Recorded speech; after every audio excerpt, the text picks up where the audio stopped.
Mário, tu me dá quando tiver as duas, é com três? As duas, três primeiras tu já me dá? Tô falando sozinho aqui, não tem ninguém. Chegou já, Chaps, porra!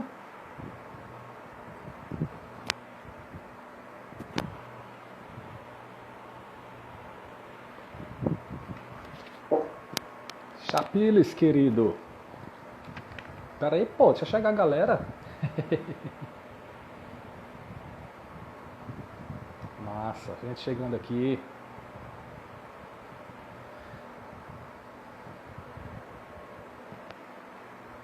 Deixa eu ajeitar minha coluna. Ai, a conversa vai ser boa. Ítalo, Iana, sejam bem-vindos. Júlia, Chiquita, gente boa chegando.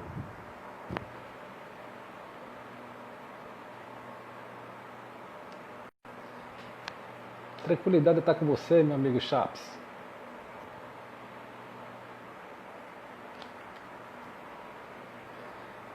Boa tarde, boa noite, pessoal. É um prazer estar aqui, voltando às lives. É uma troca fantástica, um bate-papo, uma troca de figurinhas, uma atualização, juntar gente boa, juntar conteúdo de primeira, fazer essa migração de arte, tecnologia, redes sociais, em plena sexta-feira, ó, com esse tempero ótimo.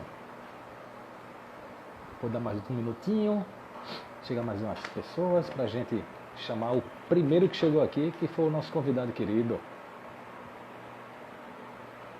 Um gole de café. Servidos?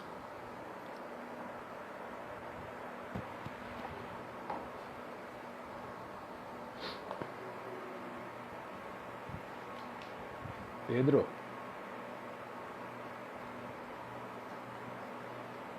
Deixa eu chamar meu amigo Chaps.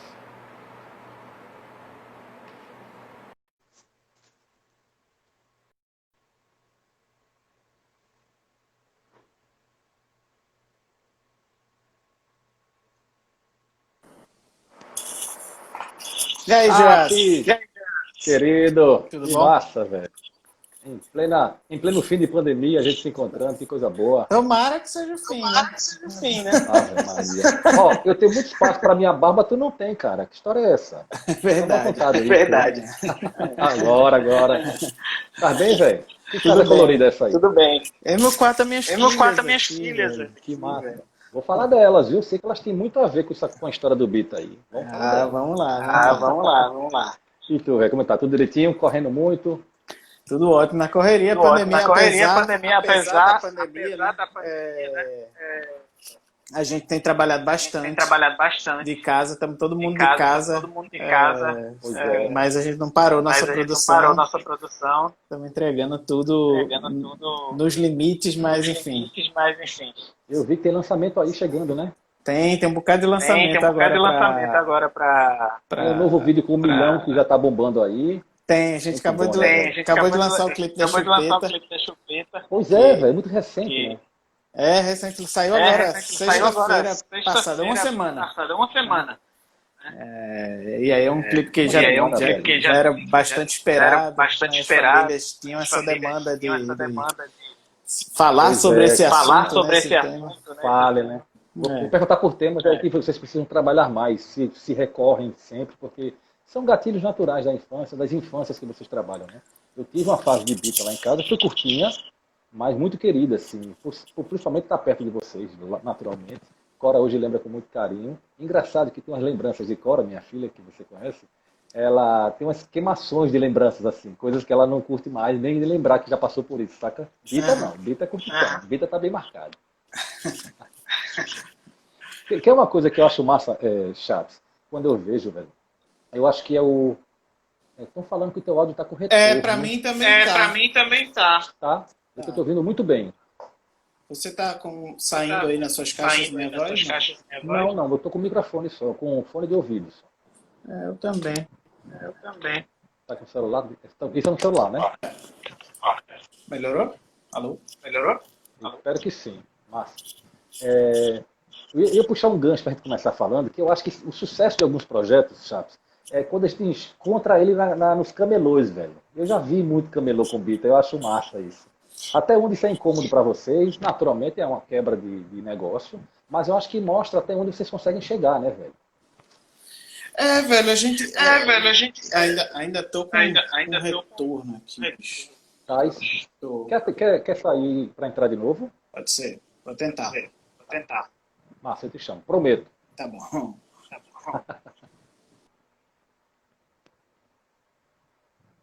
Probleminha técnico. Ele vai entrar novamente, pessoal. Que bom, tem tanta gente bacana aqui. Vou tentar me segurar para não fazer uma lista aqui, que eu adoro ficar vendo o povo espalhado pelo mundo e interagindo aqui com a gente. Quando o Chapo chegar, eu vou falar uma coisa que mais me chamou a atenção. Deixa eu chegar. Muito bom estar com vocês aqui. Eu estou vendo muitas mães aqui. Muitas mães. Que já cantaram muita fazendinha, viu? Eu vi, Júlia. Tô ligado. Hoje eu tenho uma assistência especial de Mariana, viu, Júlia? Pense no luxo.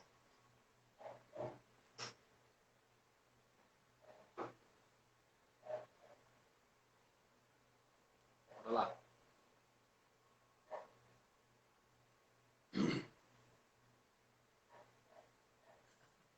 Meninas, já falaram que o problema é meu aqui.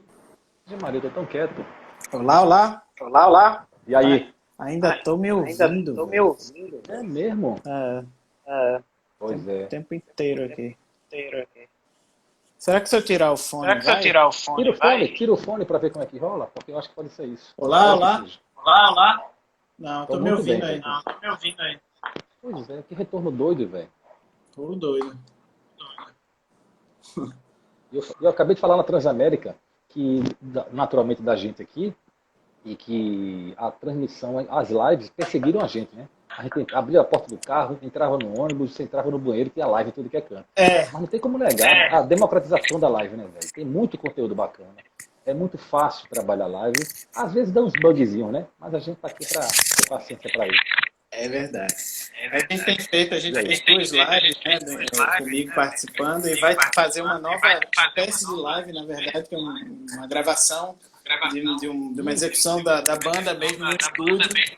Então a gente vai executar algumas músicas e vai lançar aí como um produto novo, inclusive no final do mês, em outubro vai sair o Estúdio Mundo Bita. E de fato a gente vai ter pela primeira vez a banda executando as músicas, né, ao vivo, tocando, enfim. Que massa. Vocês quando fazem shows em teatro, é uma banda oficial ou é liberação de uso da marca e imagem? Não, no teatro a gente tem... o produto é oficial, né? Mas funciona com produtoras parceiras, né? Então, as produtoras que são parceiras da gente, elas licenciam o espetáculo. O espetáculo é todo escrito por nós lá no Mundo Bita, né? A gente passa o roteiro, os figurinos e tudo, e as produtoras elas executam tudo isso no teatro, né?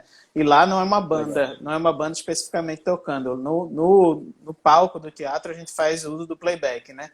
A banda é toda playback e os artistas, os dançarinos, né? Os bailarinos eles vão aí caracterizados como os personagens, né? E aí fazem a mágica do show acontecer. Chaps, vou lá para o sucesso, tá? Tá bom. Melhorou o retorno para mim. Baixou um pouquinho. Massa. Acostumou com sua voz, pô. Foi. Ó, eu fico imaginando, quando isso começou, eu queria que você falasse um pouco do começo, naturalmente, e passasse para a gente a tua primeira boa impressão, tipo assim, Vige, isso aqui virou um produto. Opa, chegou no sucesso. Epa, virou uma empresa. Como é que foi essa boa transição aí, velho? Eu acho que desde o começo, quando a gente teve a ideia de, né, fazer conteúdo para o público infantil, que foi a criação da Mr. Plot, né, que hoje é a produtora dos conteúdos do Mundo Bita, desde o começo acho que a gente tinha um pouco dessa noção. A gente quer montar um negócio para o público infantil, né? Que produza conteúdo para o público infantil, né? Então a gente tinha um pouco dessa consciência. O que a gente não tinha consciência, eu acho, era como a gente faria esse negócio, porque a gente começou muito de um jeito e acabou de outro, né? A gente começou, quando a gente criou o MrPlot, a ideia da gente era desenvolver aplicativos, né? Fazer aplicativo para o mundo infantil. Não necessariamente um aplicativo específico do Bita, por exemplo, mas aplicativos em geral. E acabamos virando o mundo Bita. Então, não tem muita coisa a ver uma coisa do começo com a outra. Então, acho que é mais isso em relação ao negócio enquanto formato do que necessariamente enxergar o negócio enquanto negócio. Acho que a gente já tinha muita ideia de um... Ele se transformou, né? Ele foi se transformando, né? Levando a caminhos diferentes, até que a gente experimentou a música, né? E a animação. Então, de uma maneira muito mambembe, assim, a gente começou essa caminhada do audiovisual. A gente, né, eu sou filho de uma musicista, sempre experimentei a música na minha vida como um hobby, legal, mas nunca me imaginei fazendo isso, né, profissionalmente, antes do Bita. E, enfim, a gente trabalhava com tecnologia e tinha alguns amigos que faziam animação. Então, a gente tentou, né, de uma maneira muito própria, de uma maneira muito do jeito que a gente entendia, que achava garagem. Que era... totalmente. O Bita ele tem uma origem circense, né? Ele foi inspirado, o desenho do Bita foi inspirado num personagem de circo. Então, acho que essa origem também tem muito a ver com o Mambembe, era do jeito que a gente sabia. Então, foram surgindo os primeiros clipes, nasceram os 3 primeiros clipes. E a gente apresentou esse conteúdo para alguns players de mercado, né? Como a Sony Music, como Discovery Networks. Então, foi aí que o interesse desses players por esse negócio da gente, que eram os videoclipes, foi com que fez a gente enxergar, de fato, que formato a gente traria para esse negócio, né, MrPlot. Aí acho que foi mais aí quando a gente teve essa visão, sabe, de que caminho e que formato de negócio a gente iria... E nasceu esse negócio desse jeito. E são vários, né, velho? São vários tentáculos aí de negócios, né? Você falou de Netflix, eu vou falar disso daqui, perguntar disso daqui a pouquinho, mas eu ia perguntar pela estética. A minha lembrança do começo do Bita, não é muito diferente da estética de hoje. Teve uma mudança significativa, claro que aumentou muito o número de personagens. Mas em relação à estética em si, desenhos, corpos, fala um pouquinho disso? Teve bastante. Aparentemente, ele parece que não mudou muita coisa. Se você for descrever o personagem, não mudou nada, de fato. Mas ele vem sofrendo uma adaptação muito grande desde o começo, todos os anos, na verdade.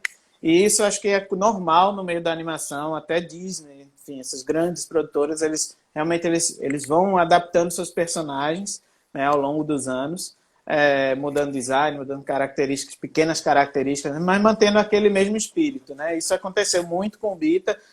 Quando eu desenhei o Bita, antes de criar a MrPlot, inclusive, ou seja, eu já contei essa historinha que a MrPlot não tinha nem noção de onde ia sair. Quanto mais eu, quando desenhei o Bita, né? Não tinha a menor noção de onde ele ia parar, né? Então, além do quarto da Bebel, né? A única noção era essa. Você vai ficar me devendo essa foto original, viu? Vou lhe cobrar. Mas, enfim, eu não tinha essa noção desse caminho, né? Então, o design dele foi todo feito sem se basear em nada. Então, quando a gente começou a fazer animação, ele teve que passar por adaptações, por exemplo, para conseguirmos animar melhor, né? Ajeitar o lugar, por exemplo, do bracinho dele para ficar mais fácil de animar, para ficar mais... né? Então, tudo tinha que entrar numa parametrização que a gente começou a fazer. Mas, assim, o espírito dele continua o mesmo desde sempre. Isso aí a gente não muda. E tem roteiro também, né? Tem roteiro, tem o produto educativo por trás, que é muito bacana. A parte lúdica, a parte da diversão, a parte da inclusão. Tem muitos conceitos por trás aí que deixa a Bita assim. Tá, claro que a gente está falando aqui para a paz, né? A gente está falando de uma peça de negócios. Uhum. Mas o encantamento é bacana, porque a gente vê um personagem muito bacana, que abraça muito, todo mundo. Assim. Isso é uma coisa esplendorosa para o produto Bita. São muitas pessoas fazendo Bita, né? Eu fico meio nessa linha de frente, né? Como a voz do Bita, o cara que compõe, mas eu sempre digo, o time é muito grande. Não é muito grande, é enxuto, mas consegue desenvolver muitas tarefas, né? tem o time de músicos, né, que fazem os arranjos musicais junto comigo, então tem a pessoa da ilustração, da animação, tem os roteiristas, como você falou, né? Então todo mundo se completa, acaba se completando. E uma coisa que a gente gosta de fazer no Mundo Bita, apesar dos fãs, né, sempre pedirem, produzam mais e mais e mais e mais, a gente quer continuar perene, sempre produzindo, mas a gente produz um pouquinho mais lento do que talvez o convencional, né, de hoje em dia, porque a gente gosta de dar muito carinho realmente em tudo que a gente vai falar. A gente acha que a gente aborda assuntos muito importantes, né? E muitas vezes a gente não sabe falar deles como uma pessoa que vive esses assuntos, enfim, que aí a gente procura sempre se inteirar, né? Tá totalmente dentro de um tema que a gente vai abordar. Por isso esse cuidado todo, esse processo cuidadoso com o conteúdo até que ele venha a sair. Vocês trazem consultores como pedagogos, psicólogos para dar suporte a vocês em alguma situação, Chaves? Uma ou outra situação, a gente costuma consultar pessoas especialistas, né, nos assuntos. Então, quando a gente fez o clipe sobre, né, as pessoas com necessidades especiais, né, aí fomos lá na ACD, conversamos com as pessoas que lidam com os deficientes físicos e tudo. Legal. Então, para, né, se encher de informações e falar sobre isso. A gente foi escrever agora um livro que conta a história do Dan, né? Há pouco tempo, há um ano atrás, a gente lançou o livro que conta a história do Dan, que é um personagem do Mundo Bita, que é negro. Então a gente achou que quem podia ajudar a gente muito bem nisso seria o Lázaro Ramos, e convidou ele para escrever junto com a gente o projeto, escrever o livro com a gente. Então, sempre que a gente vai abordar um tema assim que a gente não tem total segurança ou não tem vivência e não pode estar naquele lugar, né, de falar aqueles assuntos, a gente procura achar alguém que possa contribuir com a gente e participar junto no projeto. O que eu acho legal, eu pergunto levantando a bola para jogar nas suas palavras esses argumentos, porque como eu acompanho, essas bandeiras são muito fortes, da gente que acompanha, da gente que apoia, e você qualificar mais esse conteúdo é fantástico, e trazer pessoas como o Milton Nascimento para cantar com você, trazer um Lázaro Ramos, e trazer uma galera de peso, e juntar o Bita, e Bita ser pernambucano. Tu sabes que eu sou paraibano, né? E quando eu faço alguma coisa, eu sempre junto essas duas coisas, que é a mesma coisa com alguns quilômetros de distância. E não sei se tu tá notando aí, tem um bocado de pai babão aí, dizendo que a Bita, meu filho Bita, não sei o que, Bita, sensacional, melhor produto. É muito legal ver essa curtição. A gente curte junto. Bastante, exatamente. O Bita tem essa característica, né? Muitos produtos infantis por aí, a gente vê que o normal é a pessoa dizer, eu consigo deixar meu filho e fazer alguma coisa. Não que no Bita não se use para isso também, mas muitos dos comentários também dos pais e mães das famílias são que o quanto a marca também aproxima dos filhos, né, dos próprios filhos. Então, as pessoas consomem o conteúdo juntas com seus filhos. Né? Então, tem essa característica também no Bita. E isso, claro, que traz um sentimento de gratidão, um sentimento das famílias de confiança, enfim. Vou colocar um depoimento do lado de casa, viu? Que Júlia falou agora, dizendo que de vez em quando acorda a Cora cantando a Fazendinha, velho. É um clichê, né, velho? A galera canta na rua e o resto vai em coro. É um hit, é um grande... Pois é. E um dos primeiros, né, pô? Uma das primeiras músicas. Quando eu tava lá começando a Mr. Plot, que a gente decidiu fazer música, eu fiz 3 músicas. Uma delas era a Fazendinha. Então ela foi, de fato, uma das primeiras 3 músicas que nasceram ali no mesmo momento. E chegou chegando, né? Chegou chegando, é um grande hit até hoje, né? Muitas vezes as pessoas conhecem o Bita através da Fazendinha, né? Então, realmente ela tem uma importância. Ou nem conhece, né? Ou nem conhece o Bita, mas conhece a música, né? Isso, nem conhece o Bita, mas conhece o hit. Exatamente. Isso é muito legal. Pegando em bala o que Júlia falou, aí ela foi a primeira a perguntar. Antes de Júlia, vou falar uma coisa que aconteceu hoje de manhã. Eu compartilhei o post no Facebook e no Instagram. E um amigo meu que está em Dubai, ele é um amigo, figuraça, e disse, velho, eu tô doido para compartilhar, porque minha esposa é japonesa e ela usa o Bita para aprender português, velho. Olha que doideira. Já ouvi depoimento desse sentido também. Muito bacana, velho. Muito massa. Ó, Júlia pergunta quais são os planos, próximos passos no mundo Bita. O que é que você pode adiantar pra gente?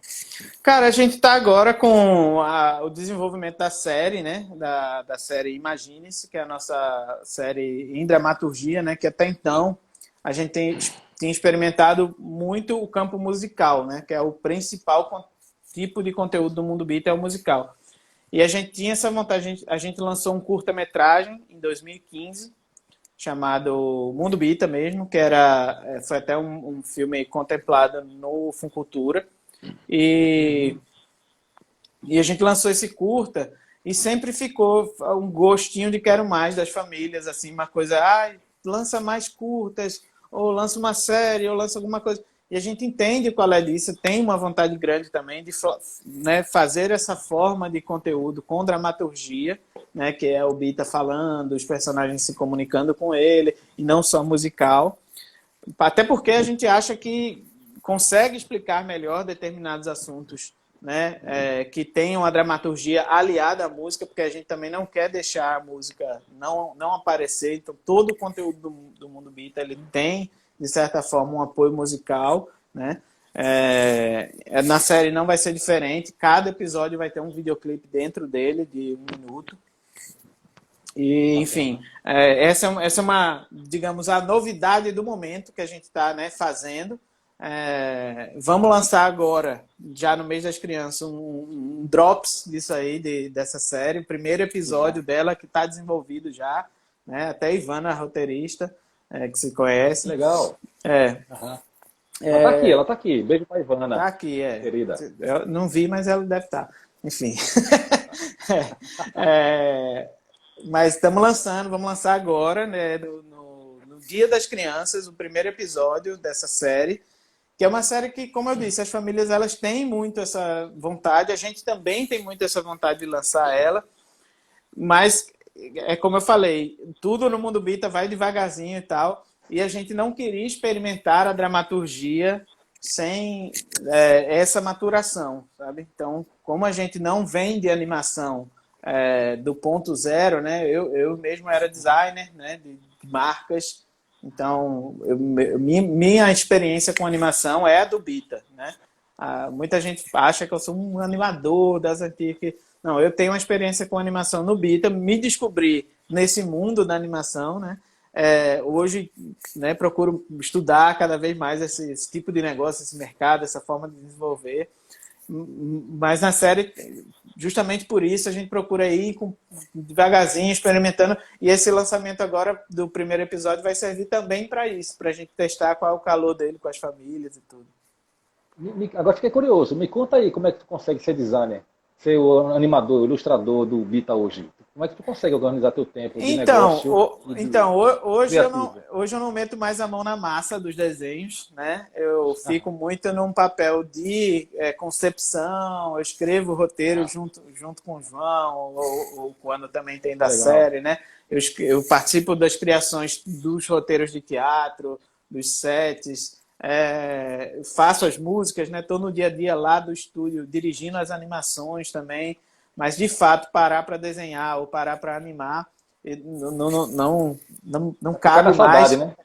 Exatamente. Eu desenho muito em casa, né? Quando eu estou com um pouco de tempo, mas é uma coisa mais pessoal. Mas fica essa saudade. Mas é um entendimento, né? O negócio todo cresceu, né? Então a gente tem cada um que cuidar do seu papel ali para o negócio continuar fluindo. Aí tá bem, velho. Tá com a sua cara boa sorrindo aí. Que massa. Ó, me conta um pouco aí de como é uma Netflix entrando no circuito aí. Papel editorial, licença poética, poesia, orientação. Tem pedidos funcionais que mudariam ou que mudam o perfil do trabalho de vocês? Para uma Netflix ou outro player desse? Até então, não. Eu não digo que não poderia acontecer isso. Sei lá, um player gigante chegar e dizer, vamos fazer um caminho aqui e tal. Claro que dentro de um espírito que não saia do que a gente já criou, né? Então a gente pode analisar essas possibilidades. Mas até então nenhum player ou nenhuma forma de canal direcionou o nosso conteúdo da maneira criativa, assim, sabe? A gente tá tanto na Netflix quanto no NetNow, na Amazon, todos esses streamings tem um pouquinho de cada coisa da gente. A gente costuma fazer muito isso também, pulverizar um pouco para que o público ele tenha opções, né? Então o conteúdo ele tá todo no YouTube e nos streamings ele tá bem dividido, assim, ele tem alguns em uns, alguns em outros e tal. Mas é isso, a gente procura direcionar o conteúdo a partir do Mundo Bita mesmo e que ele vá para a rua já num formato Mundo Bita. Foi uma pergunta de Andrea que fez em relação a como é o formato de vocês na Netflix, que eu incorporei para colocar mais do que você estava falando, mas me veio a curiosidade agora só para complementar. Quer dizer que existe um equilíbrio, uma divisão de conteúdos para as plataformas, mesmo tendo tudo no YouTube, e free, Sim. e aberto, é isso? Sim, sim. Dependendo da plataforma, a plataforma ela exige que tenha uma licença, né, do conteúdo em si, né? Então, alguns conteúdos a gente acha interessante estar em determinadas plataformas, outros em outros a gente não consegue fazer negócio com determinada plataforma, outros o negócio em si não é tão bom para a gente, então a gente vai nesse surf, né, tentando encaixar ele na medida do possível, em cada plataforminha, sem a gente também se lascar, né, muito. Então, nesse caso, as plataformas são gatilhos, são gatilhos, são chamarizes para levar para o YouTube, para o site de vocês, naturalmente. Então, né? Sim, as plataformas acabam tendo muito esse papel. Você não tem um grande retorno assim de uma plataforma como Netflix, por exemplo. Para a gente, em matéria de retorno do que um clipe, né, de um orçamento de um clipe, é praticamente simbólico o que o Netflix retorna nesse sentido, né? Mas tem esse sentido que você falou do chamariz, né? De você não estar também, você não estar no Netflix hoje em dia também, você não estar na principal plataforma de streaming que se tem aí, né? Então não dá para estar fora também, entendeu? Mesmo que os caras sejam mais agressivos nas suas compras e, enfim, licenciamentos. E a gente vai nessa, claro que a gente pensa nisso, nesse né, disseminação do conteúdo através dessas plataformas também, e com isso fazer outros tipos de negócios dentro do próprio negócio serem alavancados, né? Como são os shows ao vivo, os eventos em shopping, os próprios licenciamentos de produto, né? Produtos de festa, livros, brinquedos, enfim, por aí vai. Quantos produtos estão licenciados hoje com o nome Bita? Eu sou bem ruim para isso, mas eu acho que a gente... apanhado, na geral. Eu acho que a gente deve ter aí sei lá, uns 50 produtos, 60 licenciados. É bastante. Vai de quê? Vai de roupa? Vai de roupa, produto de festa, brinquedo. Júlia pediu picolé, viu, pro Recife. Picolé, tem. Exatamente a marca do interior de São Paulo. E aí a gente fica com querendo distribuir ele para o país todo, mas ainda está num processo, começando ainda esse processo de distribuição. Free Sabor, cara, cadê vocês? Pô, que eu não estou vendo isso. Estamos aí. Falar um pouquinho Não é isso? Bora falar de cultura da vaidade aí. Sem exageros, mas assim, quando vocês pensam no lançamento de vocês, já entendi que a plataforma é o YouTube. Mas existe um pensamento assim, eita, isso aqui pode ser melhor tal lugar, isso aqui é YouTube, isso aqui é Instagram, Facebook. Vocês estão muito fortes em todas, né? Vocês estão muito bem demarcadas, né? Eu acho que o Mundo Bita ele conseguiu um lugar, né, no meio que ele atua aí, de destaque, né? Então, cada plataforma da gente é bem forte, como a marca é, mas a gente tem sim conteúdos específicos para cada uma. Tem os conteúdos que transpassam elas, né, que servem para várias, né, mas tem conteúdos específicos para cada uma, né, formas de comunicar específicas para cada uma, né. Por exemplo, a live a gente fez no YouTube, mas né, no Instagram a gente transmitiu de outra forma. Enfim, tem, como eu falei, os eventos ao vivo, né, os shows ao vivo que a gente faz, que são fora dessas plataformas, né? Mas usamos as plataformas para meio de comunicação e venda de ingresso e tudo. Tem o Facebook, tem a parte de eventos. Enfim, a gente costuma também nessas plataformas tentar atuar de forma equilibrada em cada uma, até nos investimentos também, né? Que tem em mídia, em não sei o que e tal. Também tentar uma geralzona em cada uma e reforçar cada uma delas. A gente entende que as plataformas elas trazem para a gente um retorno legal de comunicação, né? A gente tem muito na plataforma essa troca com o fã. Então, tudo no Mundo Bita, né, construído a quatro mãos, por exemplo. Eu sempre digo que o fã, as demandas do fã, né? Então, meu filho está com dificuldade para comer. O meu filho fez aquilo, o meu filho faz aquilo. Meu filho não larga a chupeta, meu filho... Então a gente vai pegando todas essas demandas, né? Vai absorvendo tudo isso, vai construindo com eles e de fato as plataformas elas também ajudam nesse sentido da construção do próprio conteúdo. Muito bom. Eu tenho uma pergunta muito bacana aqui de Bia Freire.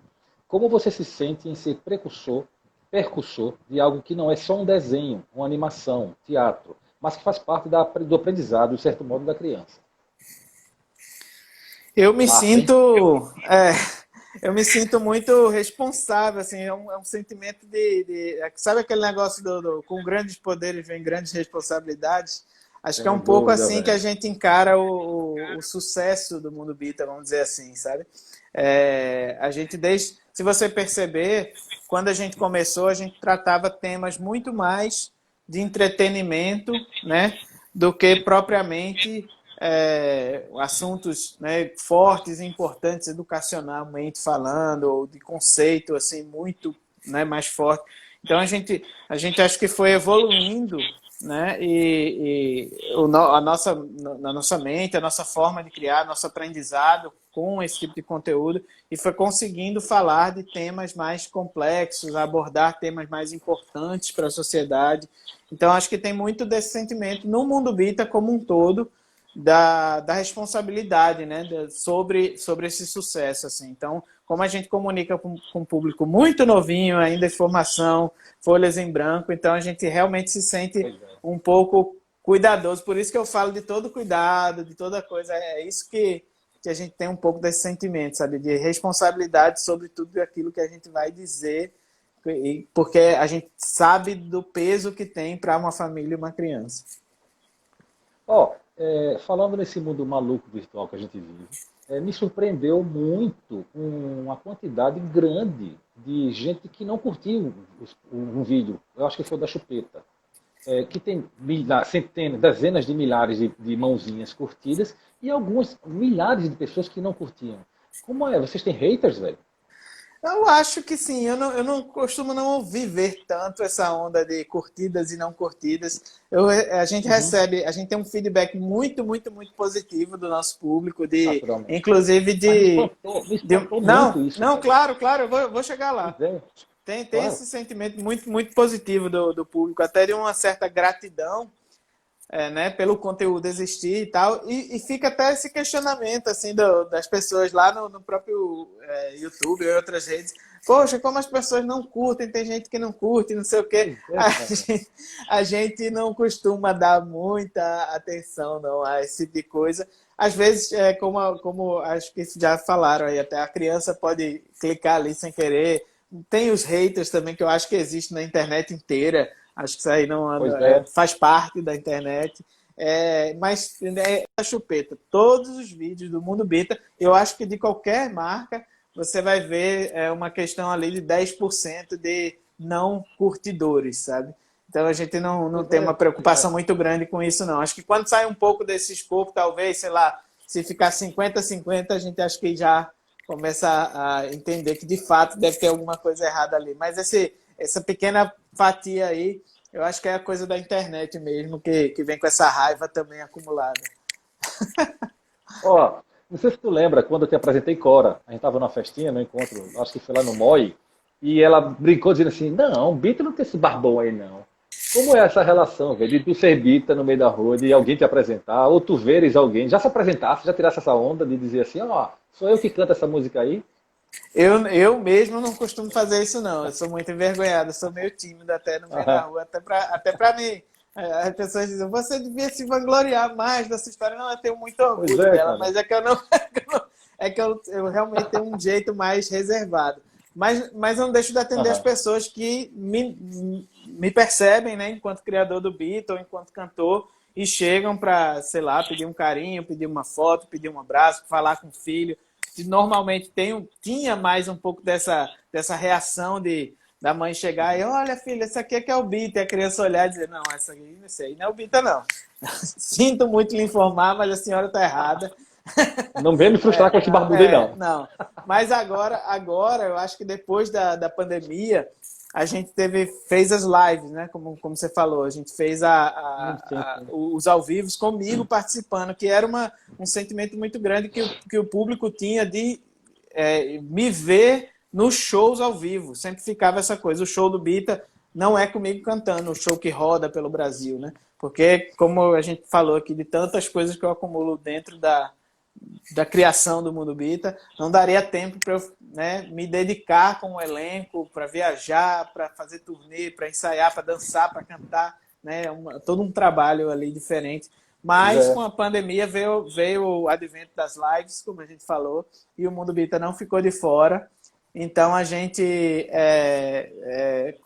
decidiu me colocar de frente ali para matar um pouco desse desejo do público de ouvir a voz do Bita e ver o cantor, né?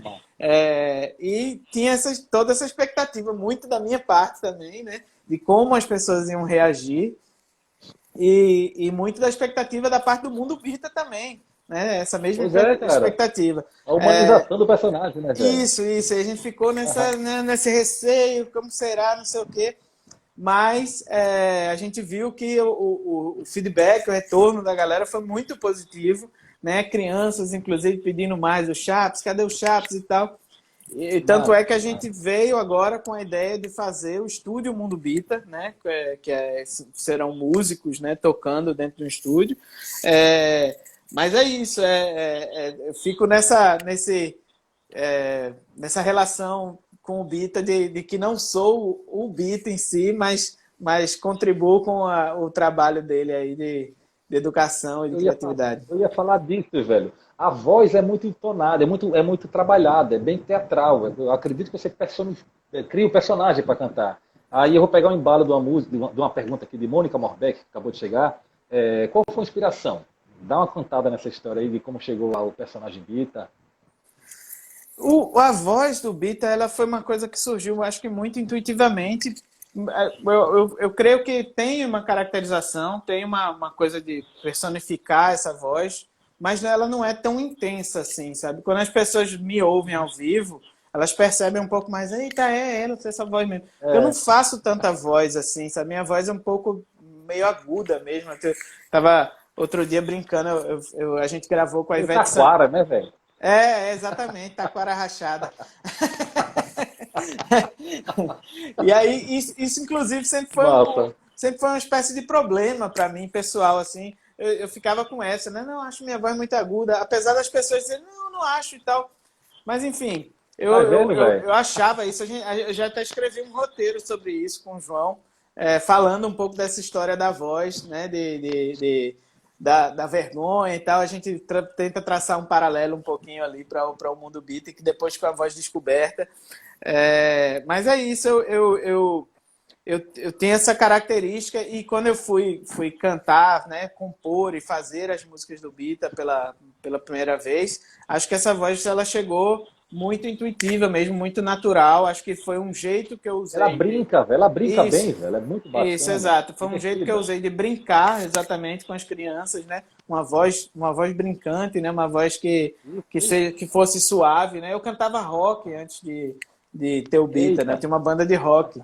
Então era totalmente ao contrário. Acho que dali eu percebi, vou fazer o balanço agora. Então no rock é o rasgadão e o Bita vai ser o suave. Então a gente tentou encontrar ali uma vozinha que fosse a minha para que essa criação fosse contínua e perene e não houvesse uma coisa difícil de se produzir. Então a gente tinha que usar essa voz, né, muitas vezes e que fosse naturalmente tranquilo o uso dela, né? Então acho que foi esse caminho que por aí que nasceu essa vozinha Bita. Que massa. Fala um pouquinho de Bita, como nasceu, como chegou ele ali na tua vida? O Bita nasceu no quarto da Bebel, né, que é minha primeira filha. A Bel hoje tem 10 anos. Então ele foi desenhado há 10 anos atrás, né? E ele nasceu de uma vontade, né, minha, da mamãe de Bebel, que é a Ivana, de ilustrar a parede do quarto dela, né, de ilustrar o quarto dela, né, como um todo. E a gente não estava encontrando nenhum tema que fosse a cara da gente, que a gente queria passar para a Bebel, enfim, era, né, Que bom, velho. todo mundo marinheiro de primeira viagem, E veio a ideia de se basear numa trilha sonora de uma peça que a gente escutava muito na época, que era o Grande Circo Místico, né? Que é uma peça de teatro, e a trilha sonora dela é composta por Edu Lobo e Chico Buarque. E aí, nessa trilha, né, nesse disco dessa peça, tem um monte de gente bacana, Milton Nascimento, Gal Costa, o próprio Chico, enfim, Tim Maia, é absurda. E a gente curtia essa trilha bastante, e a trilha fala de um espetáculo de circo, né? É uma peça famosa, tem até filme hoje em dia. E a gente estava embebido daquele universo do circo, então o Bita nasceu tentando ilustrar um pouco desse universo que a gente estava vivendo. Muito bom. E aí nasce o Bita, nasceram alguns outros personagens também do universo do circo, nessa mesma leva que o Bita nasceu, que depois foram um pouco... eles foram explorados no começo, mas depois o Bita ele ganhou uma identidade muito forte de mundo Bita, e o Bita, né, ganhou seus amiguinhos, seus personagens amigos diretos, né, a Lila, o Dan, o Tito, a Flora, esses que acompanham ele direto. E a história do circo, ela ficou um pouco no passado do Bita, mas que a gente teve o prazer enfim, uma realização de rever ela agora, nesse último ano, no ano que passou, que a gente fez a temporada Bita e o Circo, e todo aquele universo que tinha nascido lá na parede da Bebel, de personagens, a gente pegou, resgatou, redesenhou, colocou nas temporadas, então trazendo toda a raiz dele de volta para dentro do próprio conteúdo, agora com mais sucesso, enfim, tendo outra trajetória. Muito bom, velho. Muito bom. Ó, 2 perguntas de Guto Souza, um querido amigo que vibrou quando soube dessa live com você hoje. Ele perguntou sobre planejamento de internacionalização da marca e perguntou também sobre o crescimento durante a pandemia. Internacionalização da marca é um negócio que está rolando também agora. Quando você falou das novidades, eu acabei falando demais de um outro assunto e esqueci de falar desse tema.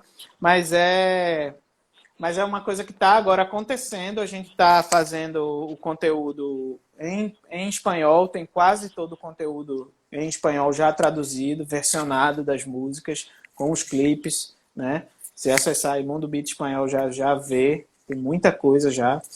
Português de Portugal também já tem bastante coisa, não tanto quanto o espanhol, mas estamos também em processo de versionamento, já tem bastante coisa.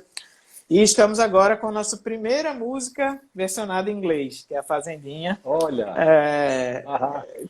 Acabamos dessa semana de decidir o cantor, ainda estava em fase de testes sobre quem... Vai cantar pra gente, vai, velho? Quem seria o Chaps gringo, né? Porque a gente está fazendo as versões com cantores nativos de suas regiões, né?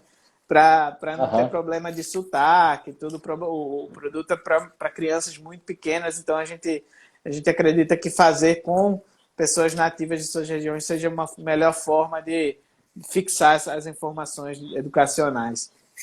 E aí é isso, estamos num trabalho agora em plena as traduções e versionamentos, que são também muito complicados, porque não é só... Né, como se trata de outra cultura, de outro país, muitas vezes você tem que adaptar uma coisa que você diz que funciona de um jeito num país e não funciona de outro, mas estamos indo. Que massa. Ó, teve uma pergunta bem bacana aqui no interno, deixa eu até ver o nome da pessoa para não falhar com essa informação. Ela perguntou uma coisa muito bacana. Alan Belanga. ele perguntou sobre de onde surgiu, você já respondeu, e quantos profissionais fazem parte hoje do time Mundo Bita? Hoje, do time de ilustração, animação, né, redes sociais, que é o time que eu digo que é o time que fica lá dentro da Mr. Plot mesmo, né, criando os primeiros conteúdos, o zero do conteúdo, são 20 e poucas pessoas. Não é uma equipe grande. É uma Todo equipe... mundo no Recife? Todo mundo aqui, essa equipe que eu estou falando, todo mundo aqui em Recife. É uma equipe enxuta, né, mas que consegue dar uma vazão, uma demanda, né, de trampo muito grande, assim.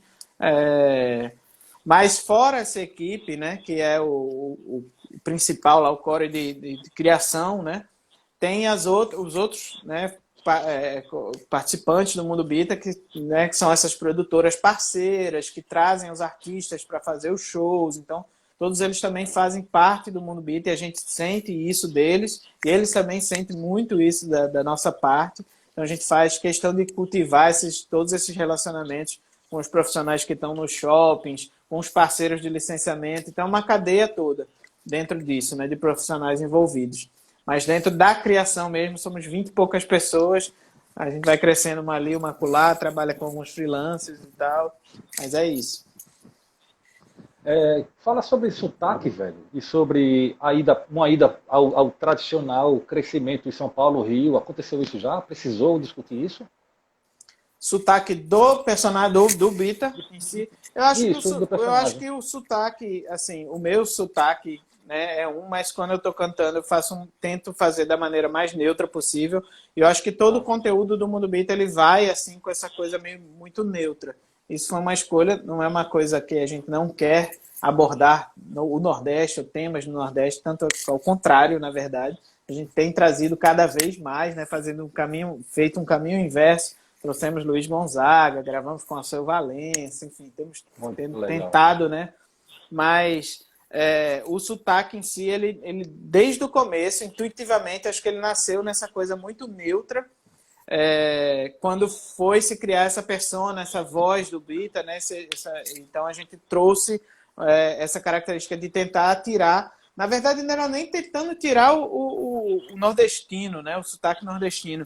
Era tentando não ser o sotaque carioca, que é o padrão, acho que, das animações, talvez. Então, se você olhar qualquer animação hoje em dia, como os estúdios de dublagem, a maioria são no Rio de Janeiro, muitas delas são com um sotaque um pouco mais puxado para o carioca, né? E aí a gente tinha esse desejo de não fazer nenhum sotaque, na verdade. Que o Bita fosse suavemente concebido, entendido, né, por todo o Brasil e tal. E acho que a gente conseguiu fazer esse trabalho, sabe? As pessoas, quando me veem falando assim numa palestra ou falando normalmente, conversando, elas sentem o sotaque, né, diferentaço do que é a música e costumam comentar: mas você é de onde? Você é de onde? Com esse sotaque e tal, que a gente não sabia. Mas tem isso. Não teve nunca esse problema assim de o produto chegou lá com sotaque e não foi bem aceito, isso e aquilo, não. Apesar da gente saber que acontece, mas com o Bita não rolou. Tem uma pergunta aqui de Flávio Mendes, um querido amigo, perguntando por ser do Recife, você já pensou no personagem com o nome Pina? Pina? É um bom nome. A gente tem o Tito, a Lila, o Dan, né? Então são todos personagens. A gente sempre pensa um pouco mais, né? No começo, principalmente, pensava um pouco mais em personagens com nomes pequenos, 2 sílabas, fáceis de dizer. É uma boa sugestão. Não é isso, velho. Desculpa a minha desatenção, é porque eu tô olhando a hora aqui, temos 9 minutos. Velho, a gente ficaria aqui até começar a abrir a cerveja. Que conversa boa da porra. Principalmente. Por que não, né, meu velho? Tá incrível. Prazerzaço estar falando contigo. Eu acho que tem mais algumas perguntas. E eu ia perguntar, pegando o embalo aqui do pessoal, vou insistir na pergunta sotaque Recife, como negócio, se teve algum entrave, se já teve algum, tá muito longe, venham para cá. Sim, é um pouquinho da minha pergunta anterior. Tá no Recife atrapalhou em algum momento? Não. Na verdade, enquanto negócio, enquanto desenvolvimento, até melhora um pouco para a gente, porque a gente conseguiu criar um celeiro de animação aqui, né, pegar pessoas que estavam até fora, no Rio, trabalhando em São Paulo. Então, conseguimos trazer talentos que a gente tinha aqui de animação para dentro da casa, e isso funciona muito bem para a gente aqui. Todos os sócios são daqui, né? Eu vi até o pessoal falando, não saiam de Recife, não, a gente não vai sair de Recife. Mas a gente tem isso. Olha a promessa, olha essa promessa. A gente costuma ir fazer os negócios em São Paulo, né? Então tem isso, a gente divide bem essa situação, né? Tem a nossa agência de licenciamento, que é lá em São Paulo, que é a Taikun 360. Tem os nossos parceiros que fazem essa coisa dos negócios, nossos próprios sócios, né? O Felipe, o João, que estão sempre viajando. Então tem essa coisa de ir buscar, né? Mas o Bita, ele também é feito disso. O Bita é um viajante, o Bita, ele mora no mundo Bita e ele vai voando até o planeta Terra para buscar a imaginação. Então a gente também faz um pouco desse papel, como todo recifense, um pouco de mascate a gente tem na gente e no Bita também. Que massa, que massa. É muito legal, velho, ver o transporte dessa tua informação aí, do nascimento dela, dos vários segmentos do negócio. Daquilo que você me colocou no WhatsApp assim, velho, eu vou falar de poesia, dessa fala boa. A gente falou naturalmente de mundo digital, que acredito que sem ele a gente não teria esse alcance tão grande, por um dos problemas que antigamente era um problema, estar no Recife, por exemplo, Nordeste, mais distante. E a gente, pelo contrário, você me deu uma boa resposta de estar lá, fez não só com que não fosse problema, como que recriasse ou potencializasse um celeiro, velho. Isso é muito bacana. Eu junto isso ao Porto Digital, por exemplo, que também é um grande hub, uma grande plataforma de negócio, que está lá, está aqui. Eu estou em João Pessoa agora, por isso que eu estou gaguejando. Está aqui, pertinho da gente, e não precisa sempre ir. Vou pedir só uma coisa agora, que eu vou fazer a última pergunta e vou cancelar as perguntas com dor, porque faltam 5 minutinhos para eles cortarem na cara da gente e eu não quero lhe fazer correr. Eu vou fazer mais uma pergunta, a gente troca mais 2 figurinhas para acabar aliviado como toda boa sexta-feira. Beleza. Flávio, de novo, com a quantidade de seguidores e views, só dá para passar as férias de inverno em Campina Grande? Eita, voei. Dá para passar as férias de inverno em Campina Grande? Isso é porque ele é de Campina Grande, cara. Ele tá tirando uma onda. Dá para passar, claro. Eu adoro João Pessoa, adoro Paraíba, adoro Campina Grande. Velho. Dá para passar. Somos vizinhos aqui. Pois é. Eu falo para toda vez. Eu moro no Recife há 16 anos. E a primeira grande pergunta é: tu gosta do Recife? Eu digo, adoro o Recife. E eu acho que eu gosto mais do Recife porque eu tenho ótimas respostas, do tipo assim. Quando eu falo que sou João Pessoa, a galera se derrete, velho. Assim como eu me derreto, saca? É uma curtição, tá pertinho. Tá tão perto. Essa semana eu já vim 2 vezes. Aí vou ficar essa noite aqui, volto amanhã cedinho. E tá muito perto, é uma irmandade danada. Não tem quem não tenha boas histórias e roubadas, João Pessoa, Recife. Viu? Exatamente. Chaves, velho, prazerzaço estar contigo. Você, como sempre, muito atencioso, com um sorrisão aberto, sempre disposto, disponível. O Bita é um prazer a gente estar perto de curtir. Já trocamos outras figurinhas em relação ao Bita, botamos essa live para funcionar. Nossas filhas estão crescendo e a gente entregando aí uma coisa bem bacana. E a memória é bem guardada, né? Daqui a 10 anos tu vai cantar Fazendinha e a gente vai ficar querendo chorar junto, porra. Exatamente. Jorge, eu que agradeço aí o papo, super divertido, super leve, como eu gosto. Como eu falei com você, eu não sei falar muitas vezes do mundo dos negócios. Às vezes, não é que eu não gosto de falar do digital e do mundo dos negócios, não, é que eu não sei, viu? Então, muitas vezes as pessoas vêm me perguntar números, e quanto vocês ganharam e fez o break-even e não sei o que. Eu digo, não sei, eu só sei escrever as músicas. Depois pra perguntar isso, eu perguntava para tu pagar uma cerveja. Eu lá quero saber quanto tu ganha. Mas, enfim... Manda um abraço grande para Felipe e para João também, viu, velho? Sou fã de vocês, cara. O trabalho de vocês é lindo, de referência, e é muito bom a gente poder trocar figurinhas e estar perto desse grande sucesso aí, de um projeto tão essencial para a pirralhada que está perto da gente. Maravilha, Jorge. Pra gente é sempre um prazer estar podendo disseminar cada vez mais essa vibe positiva, esses conceitos que o Mundo Bita traz. Então, para mim, falar um pouco do Mundo Bita é isso também, trazer um pouco mais de Mundo Bita para a galera. Que massa, velho. Querido, muito obrigado. Bom final de semana, bom feriadão. Beijo nas meninas. Para vocês também, para a família, todo mundo aí que participou. Obrigadão, viu, gente? E obrigado ao pessoal que participou. Foi muito bom. Valeu. Tchau.